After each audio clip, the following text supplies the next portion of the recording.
Asian pace setters, one step ahead in so many fields.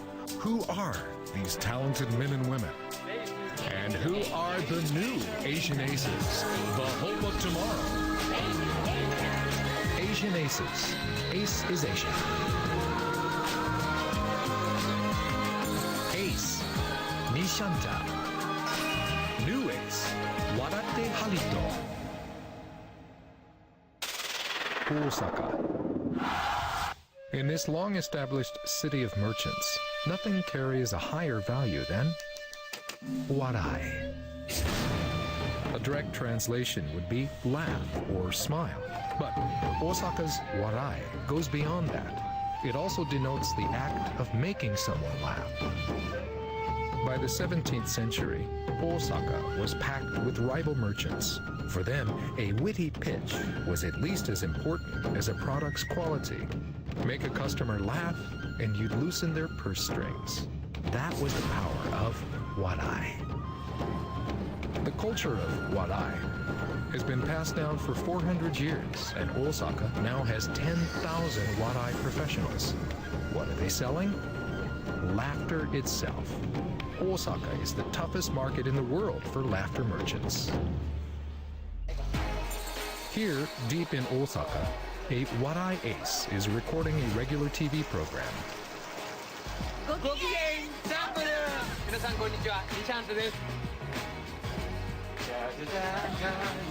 Nishantha has been appearing on Japanese TV for over 10 years as an entertaining reporter.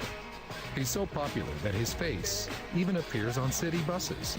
2 years ago, he was in a movie. He keeps very busy.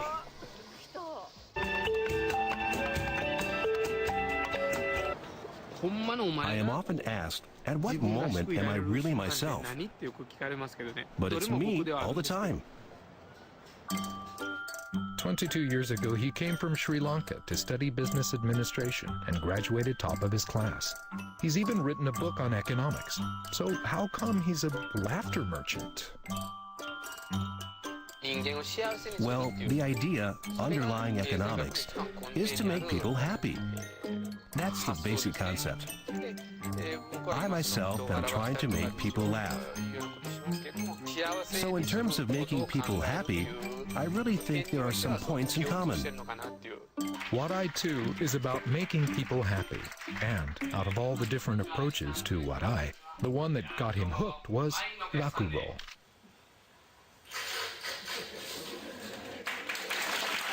Using only a fan as a prop, he eats noodles.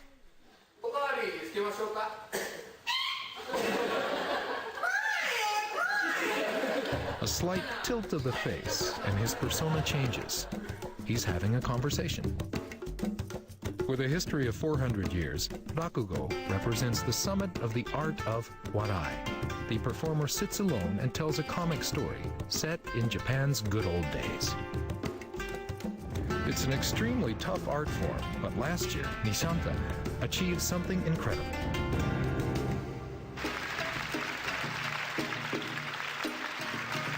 Japan's top Rakugo competition is something like a classical music competition. Nishantha qualified for the finals from a field of 200 and placed second, a successful foreign Rakugo performer in this most Japanese of entertainment arts.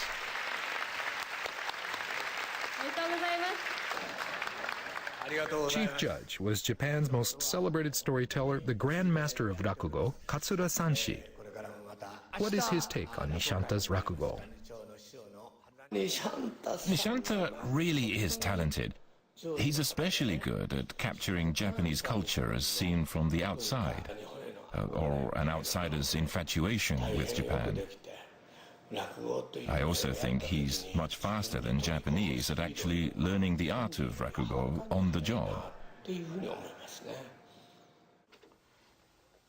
So, his quick wit impresses even the pros. It turns out he mastered Rakugo the hard way.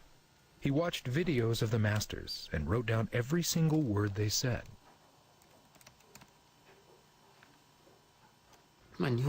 Since coming to Japan, I've been imitating what Japanese people do, and unconsciously, that's become part of who I am. But I'm probably not able to copy Japanese behavior perfectly, even if I want to. And that gap is what may have become my identity, or my original material. Nishantha seems to have the ability to faithfully copy, then go beyond what he has copied.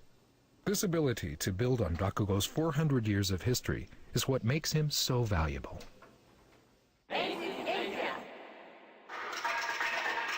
Now, let's meet another valuable member of Osaka's Rakugo world. This new ace is from Turkey, on stage here holding a camera. The main attraction here is belly dancing. This is how we bring the customers in. He'll be doing Rakugo today, but the poster is dominated by his wife, Anne. She's a very popular belly dancer in Osaka. Her husband's Rakugo is almost an afterthought. Muzraku Halit's Rakugo name is Warattei Harito.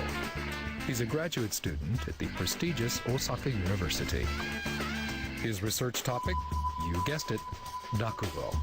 He's already written 6 papers, and now he's working on a doctoral thesis. He's Japan's #1 student of Rakugo. He himself stresses that he's an expert on Rakugo, not at Rakugo. For now, Rakugo is simply a hobby. First, I need to finish my research.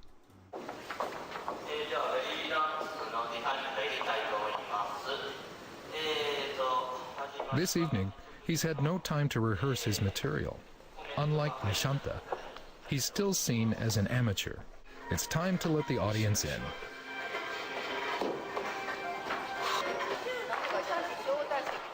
I came to see the belly dancing.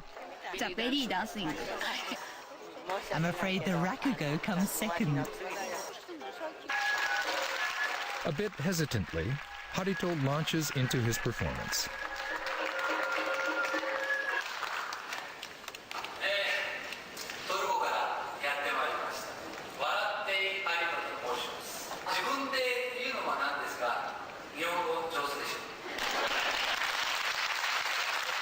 He gets off to a good start, but as time passes, it becomes clear that the audience isn't really buying his brand of comedy.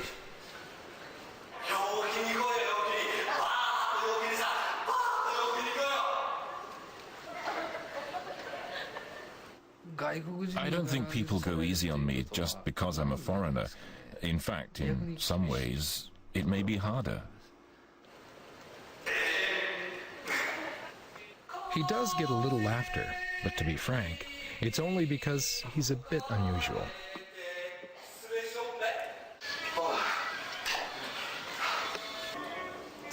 The customers are not here for the warai. They want belly dancing.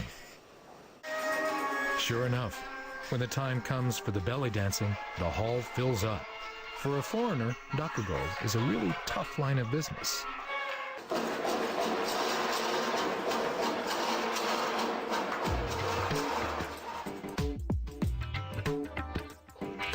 Good job. Good job. Was today's story a bit long? Not the whole thing, but when parts that don't need to be drawn out drag on, it can get a bit boring. Maybe.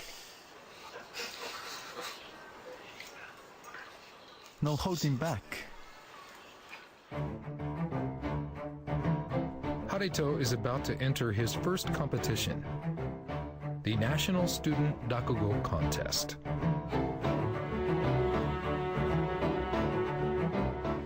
I heard about it and thought, why not? Then Manu said she thought it might be a good idea. It's about whether his Rakugo is good or not his Japanese. I'm curious to see how he does. His first serious competition. As it approaches, which feeling will win? Anticipation or anxiety?